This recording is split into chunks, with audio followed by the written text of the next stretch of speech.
नमस्कार, मैं हूं बिलाल और आप देख रहे हैं मेरे साथ हमारा खास कार्यक्रम जनता के सितारे। मध्य प्रदेश में पंचायत चुनावों को लेकर लगातार जो है सरगर्मियां तेज होती जा रही हैं, लेकिन अगर बात करें यहां पर कांग्रेस की, तो कांग्रेस से मध्य प्रदेश में होने वाले विधानसभा के, माफ कीजिएगा, जो यहां पर पंचायत चुनाव को लेकर कोर्ट का भी यहां पर रुख किया। लेकिन आपको बता दें कि जिस तरीके से पंचायत चुनाव होने जा रहा है, इसमें यहां पर एक तरफ कोरोना काल, लोगों में डर का माहौल, सवाल उठता है कि आखिरकार प्रशासन कितना तैयार है। इसी पर विस्तार से बातचीत करने के लिए मेरे साथ कांग्रेस नेता मोनू मेरे साथ सीधा लाइव जुड़ रहे हैं, उनसे जानने की कोशिश करेंगे कि आखिरकार पंचायत चुनाव को लेकर वो क्या सोचते हैं, उनकी पार्टी कैसे सोचते हो, आगे कैसे कदम बढ़ाया जा रहा है। मोदी, सबसे पहले स्वागत है आपका नेशन 24 न्यूज पर। जी नमस्कार सर, बहुत बहुत धन्यवाद। सर, कैसे देखते हैं, आपने कोर्ट का भी रुख किया पंचायत चुनाव को लेकर, क्या कुछ तैयारियां हैं सर? देखिए, सबसे पहले तो मैं न्यूज नेशन को बहुत धन्यवाद देना चाहता हूं, जो बहुत महत्वपूर्ण शुक्रिया विषय सर। पे आज यहाँ पर चर्चा कर रहे हैं। तो इसमें सबसे पहले अगर पंचायत चुनाव को अपन देखें तो देखिए, आज मध्य प्रदेश जी में भारतीय जनता पार्टी की सरकार चारों तरफ से फेल नजर आ रही है। चाहे किसानों की बात कर ले, चाहे नौजवान जी बेरोजगार साथियों की बात कर ले, चाहे महिलाओं की बात कर ले, चाहे उन मासूम नाबालिग मासूम बच्चियों की बात कर ले, जो कहीं ना कहीं जी रोज अपहरण का शिकार हो रही है, रोज दुष्कर्म का शिकार हो रही है। तो ऐसे में चाहे चौतरफा महंगाई की बात कर ले, चाहे किसान अन्नदाताओं की बात कर ले, जो कहीं यूरिया की कमी से मारा जा रहा है, कहीं शासन प्रशासन के लाठे डंडों से मारा जा रहा है। तो निश्चित रूप से ऐसे में आज के हालात तो सबसे पहले मध्य जी प्रदेश में भारतीय जनता पार्टी की सरकार के खिलाफ में नजर आता है सबसे पहले। बिल्कुल। लेकिन सर, कैसे देखा जाए, अगर वाकई में पंचायत चुनाव जो तारीखें मुकम्मल की गई हैं चुनाव आयोग की तरफ से, उस पर चुनाव होता है, तो किन किन परेशानियों का सामना करना पड़ सकता है? क्या वाकई में आपको लगता है कि मध्य प्रदेश शासन और प्रशासन पूरी तरह से तैयार है? देखिए, आपने ये कोरोना काल में इलेक्शन चुनाव जो करा रहे हैं, निश्चित रूप जी। से सीधा सीधा जनता की जान को जोखिम में हम्म। डालने के पहले भी हमने देखा कि किसी प्रकार की कोई तैयारियां, इसलिए कोरोना जी। जो दूसरा जो फेज आया था कोरोना काल का, हम्म। उसमें हमने देखा बड़ी संख्या में हजारों लाखों लोग मर गए, क्योंकि हम्म। शासन प्रशासन की फेल्योर थी। जी। शासन प्रशासन की तैयारियां नहीं थी जमीनी स्तर पे, किसी प्रकार की वो हम्म। सुविधाएं जनमानस को देने के लिए शासन हम्म। प्रशासन सरकार तैयार नहीं थी।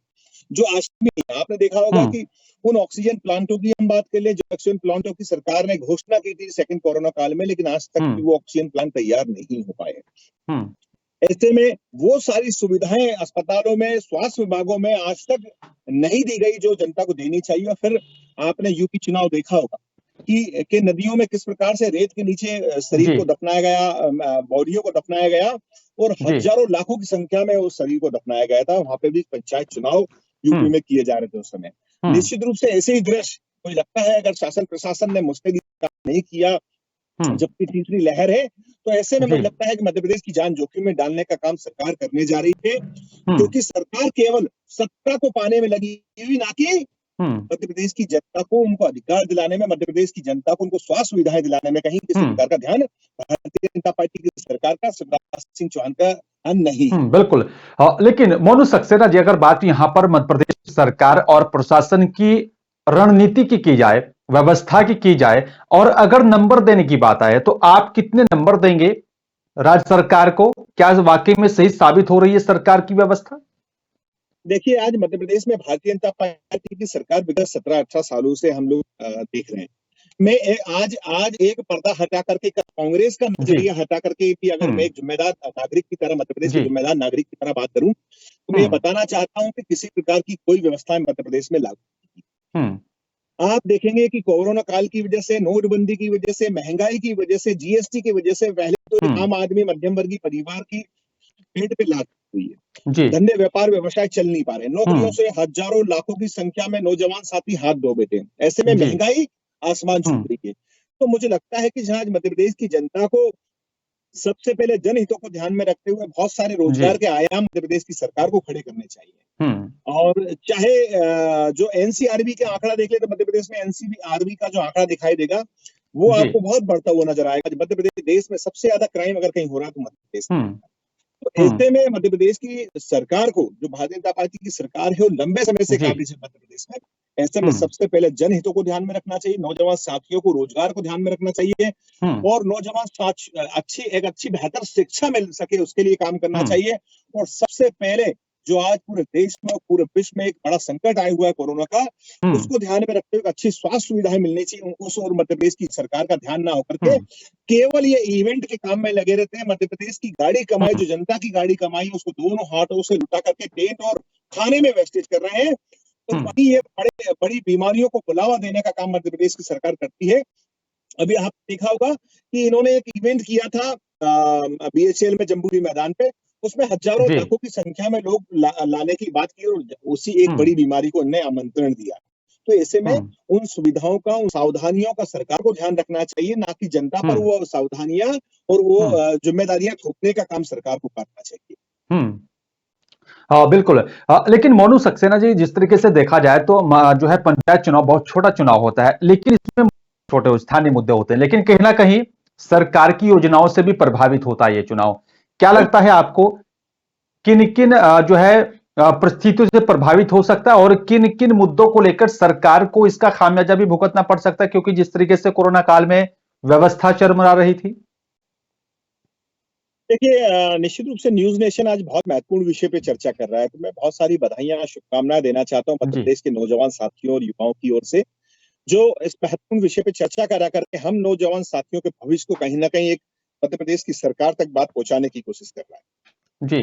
तो मध्य प्रदेश में हाल ही में जो पंचायत चुनाव चल रहे हैं, आपने देखा होगा आज देश में अन्नदाताओं के किस प्रकार से लाठियां भांजी जा रही है, अन्नदाताओं के किस प्रकार से अनदेखी की जा रही है, अन्नदाताओं को किस प्रकार से निजी हाथों में देने का काम, चाहे देश की सरकार हो, चाहे मध्य प्रदेश की भारतीय जनता पार्टी की सरकार, वो समर्थन कर रही थी कि देश के अन्नदाताओं को निजी हाथों में सौंप दिया जाए, देश के अन्नदाताओं की मेहनत को निजी हाथों में सौंप दिया जाए। तो मुझे लगता है कि उनकी जो मेहनत का आकलन सरकार नहीं कर पा रही थी, ऐसे में वो प्राइवेट सेक्टर के लोग उसका दुरुपयोग करते हैं और वही चीजें देश और मध्य प्रदेश की जनता को दुगने और चौगुने दामों में हम लोगों को कहीं ना कहीं खामियाजा भुगतना पड़ता।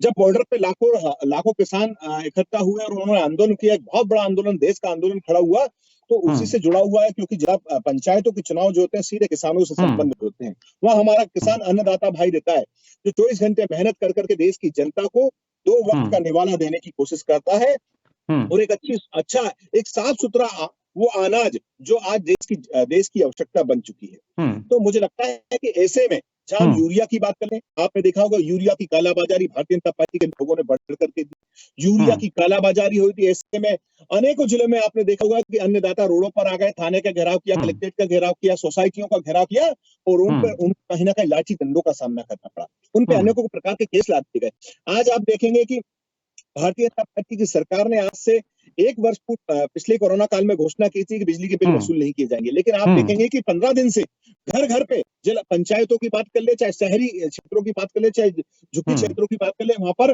वो बिजली के बिल 1 साल बाद निकल के आ गए हैं, जो 18,000, 20,000, 50,000, 74,000 रुपए तक के बिजली के बिल किसानों के हाथ में पहुंचाए जा रहे हैं, जहां आज उनके खाने की व्यवस्था नहीं है, शाम को खाने की व्यवस्था नहीं है, सुबह के खाने की व्यवस्था नहीं है। ऐसे में वो बिजली के बिल कहां से भरेंगे? निश्चित रूप से दोहरी मार किसान भाइयों पर पड़ रही है, जो फसल चौपट हो चुकी है, 2 साल से घर बैठे हुए हैं लोग। ऐसे में इस प्रकार के जिला पंचायतों के चुनाव में भारतीय जनता पार्टी को निश्चित रूप से मुंह की खाने को पड़ेगी। ठीक है सर। लेकिन एक सवाल ये भी बड़ा अहम निकलकर सामने आता है, जिस तरीके से बड़े पैमाने पर अब ग्राम सचिवों के तबादलों को लेकर भी यहां पर अब एक्सप्रेस चल चुकी है, तबादले किए जा रहे हैं, उसको कैसे देखते हैं आप? देखिए सर, मैं एक तो सबसे पहले बताना चाहता हूँ कि आप पंचायतों में सचिवों के चुनाव की प्रक्रिया से लेकर ऊपर तबके तक, तो चाहे आरआई की बात कर ले, चाहे तहसीलदार की बात कर ले, चाहे एसडीएम की बात कर ले, चाहे कलेक्टर की बात कर ले, भारतीय जनता पार्टी की शिवराज सिंह चौहान की सरकार ने केवल और केवल तबादला उद्योग चालू कर रखा है। आप मध्य प्रदेश की राजधानी भोपाल में 3 से 4 मंत्री ऐसे हैं जहां पर खुलेआम पैसे का काम चल रहा है, आप पैसा लेके जाइए और किसी का भी ट्रांसफर कहीं से कहीं करवा दीजिए। ऐसे में ये लोग केवल अपनी जेब भरने में लगे हुए, ना कि मध्य प्रदेश की जनता की इनको किसी प्रकार की कोई सुध है। आज अमन भाई बहुत बुरी तरीके से परेशान हो, उसको चाहे कुटीर की बात करें, कुटीर नहीं मिल पा रही है, चाहे राशन सामग्री की बात करें, राशन सामग्री नहीं मिल पा रही है, चाहे हम यूरिया की बात करें, यूरिया नहीं मिल पा रहा है, किसान भाइयों को स्वास्थ्य सुविधाएं नहीं मिल पा रही, किसान भाइयों को वो मध्य प्रदेश सरकार की वो योजनाओं का लाभ नहीं मिल पा रहा है, जिस प्रकार से कमलनाथ जी ने मध्य प्रदेश की किसान भाइयों के लिए किया था कर्ज माफी वाली। जी। तो कर्ज माफी की बात भी आज तक मध्य प्रदेश की भारतीय जनता पार्टी की सरकार स्वीकार नहीं करती है। देश की सरकार में इनके ही बड़े बड़े मंत्री मना करते हैं कि हम किसी प्रकार की अन्नदाताओं की कोई कर्ज माफी नहीं करेंगे।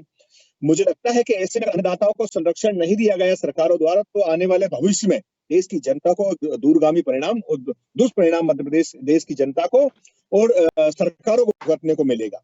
आज बहुत छोटी छोटी जरूरतें होती है किसान भाइयों की, लेकिन वो पूरी नहीं हो पा रही है।